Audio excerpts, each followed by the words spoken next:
let's hear from Mr. Nothing Will Fundamentally Change. He had a quote that went semi-viral. Actually, a couple of quotes from an interview he did on MSNBC with Lawrence O'Donnell. Let's have a quick look at that. Let's assume, and I've asked other candidates this kind of question, veto question. Let's flash forward. Your president, Bernie Sanders, is still active in the Senate. He manages to get Medicare for All through the Senate in some compromised version, the Elizabeth Warren version or other version. Nancy Pelosi gets a version of it through the House of Representatives. It comes to your desk. Do you veto it? I would veto anything that delays providing the security and the certainty of health care being available now. Veto anything that delays the safety and security of having health care available now. So he's implying that either Bernie's Medicare for All bill or Elizabeth Warren's version of Medicare for All, or some hypothetical version that an alternate reality version of Nancy Pelosi's Medicare for All bill, which doesn't exist but they seem to imply would have that issue, that it would delay things. And he opens with saying, I would veto, implying that he would veto, as those words explicitly mean. So this is how centrist Twitter responded to that. Okay, you've seen that viral tweet about how Biden said he'd veto Medicare for All. That's clearly not what he said. He says what his opposition is based on, says he agrees with it in principle and goes out of his way not to say he'd veto it. Watch and decide. Okay, we just watched it. I decided. I think I decided because he opened with, I would veto. Veto. Those were the opening words. And then he impugned the actual legislation without any mention of this, like his opposition to it and, that he agrees with it in principle. That was not included at all in any of what he just said. So this is just straight gaslighting right here. So someone else said, LOL, love how every statement this guy makes requires a detailed explainer on what he really meant. That's a completely accurate response, right? That somebody that agrees with Bernie Sanders, that is calling out, hang on, I got more to go here. Okay, This is golden. Yeah. Sally Albright, who I just think is just peachy on Twitter there, says, no, it doesn't. But when Bernie lies about what he said, someone has to clear it up. Okay, so just turn around the thing he said. The thing we just literally saw Biden say a thing, and then centrist Twitter come and say, he didn't say the thing you heard him say. He didn't say that. He didn't say that. He meant something else. You're going to say, no, that's not right. But when Bernie lies, okay, you didn't bring up some lie. This is a hypothetical lie.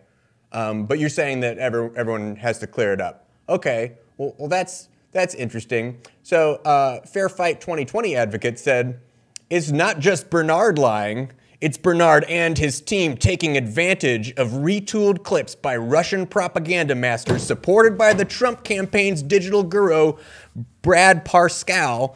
Every American should be asking why, but they're blinded by Medicare for All mass hysteria. I couldn't help. I responded. I said, so the question to Biden was explicitly about some form of Medicare for All.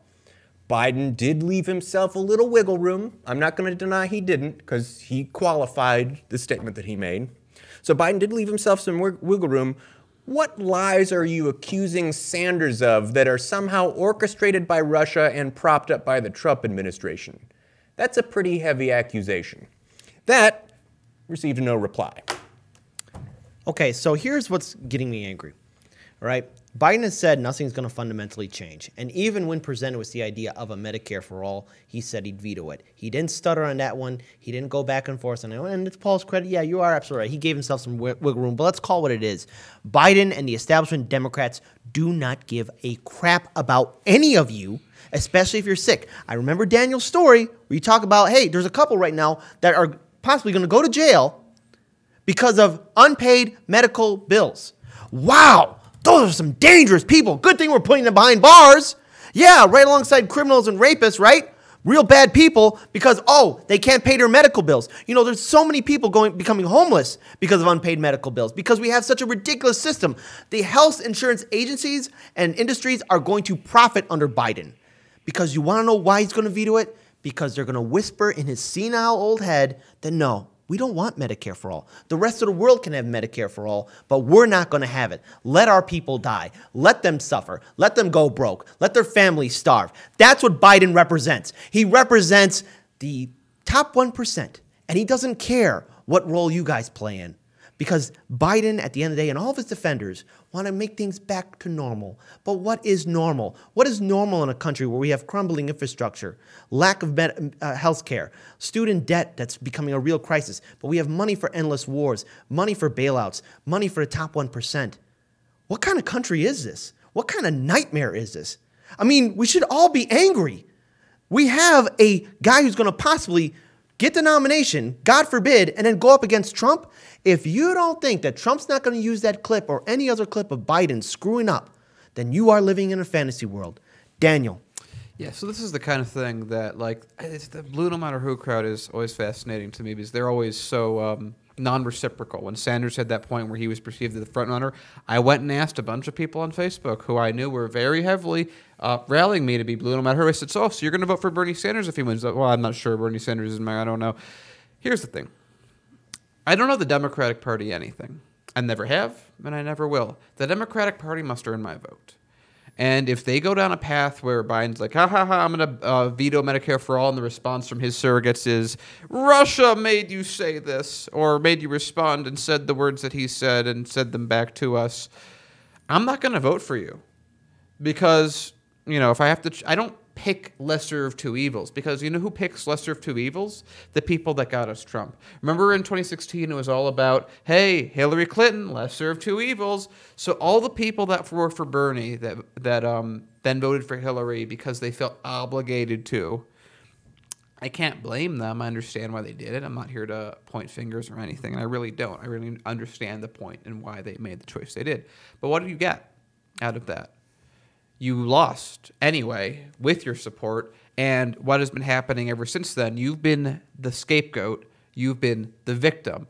This is a party that doesn't care about it. He just wants you to be a meat shield. That's all. Mm-hmm. You are a meat shield of a vote that once in power, they will ignore and chastise and blame all their problems for.